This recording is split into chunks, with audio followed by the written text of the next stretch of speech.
that didn't occur from my own devices.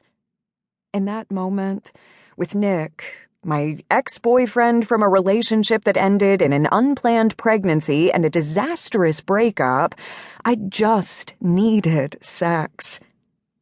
And that's all it was. Sex, pure and simple. It was an epically stupid choice, obviously.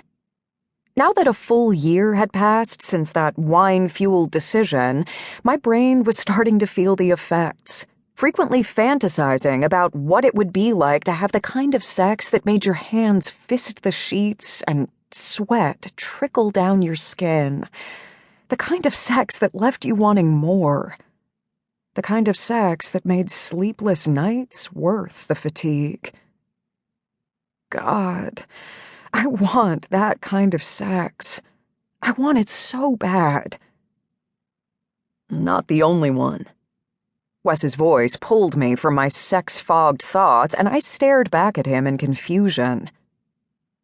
Not the only one. What in the hell was that supposed to mean? He wanted to have sex too? Right now, with me? Huh?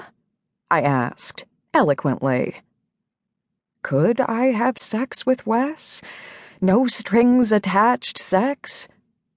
Naked, rough, my hands clenching in his hair, his hands clutching my ass as he thrusts inside of me, his lips to my ear whispering dirty things that have my nipples tightening from the sheer audacity of his filthy mouth. Welp, no need to phone a friend. There's your answer. He tilted his head to the side, and a slight smirk crept across his full lips. You said Thatch wasn't the only one nervous about Cassie's pregnancy. Oh, right. My cheeks heated in embarrassment.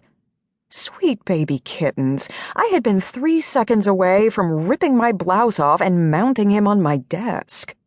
I cleared my throat and rubbed my now sweaty palms down the top of my skirt. Shit. I was losing it. Sitting here, fantasizing over visuals of Wes spreading me out over my desk and burying his face. For the love of God, I needed a shrink.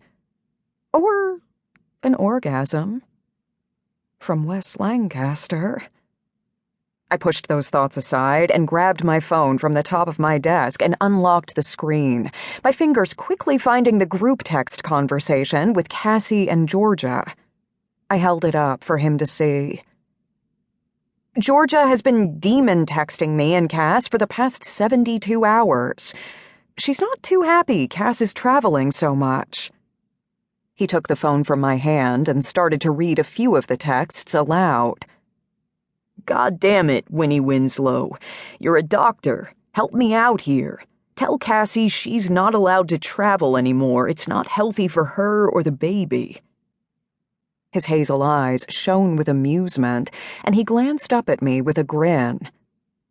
How far along is Cassie again? 3 months. You'd think she's 40 weeks and ready to deliver with the way Georgia is trying to put the kibosh on all of her travel plans. She's hell-bent on Cassie being put on bed rest for the rest of her pregnancy. Wait, 40 weeks? I thought it was 9 months. 10 months, actually. Due dates are calculated at 40 weeks. Damn. He groaned, while a small smile kissed his lips. It's about to be a long 7 months for all of us. I laughed. Yeah, it definitely is. My phone pinged with a notification as Wes continued to read the insane text messages Georgia had been sending Cassie and me. His brow furrowed, and he quickly averted his gaze from my phone. Here, he said, handing my phone back. His voice no longer tinged by warmth or amusement.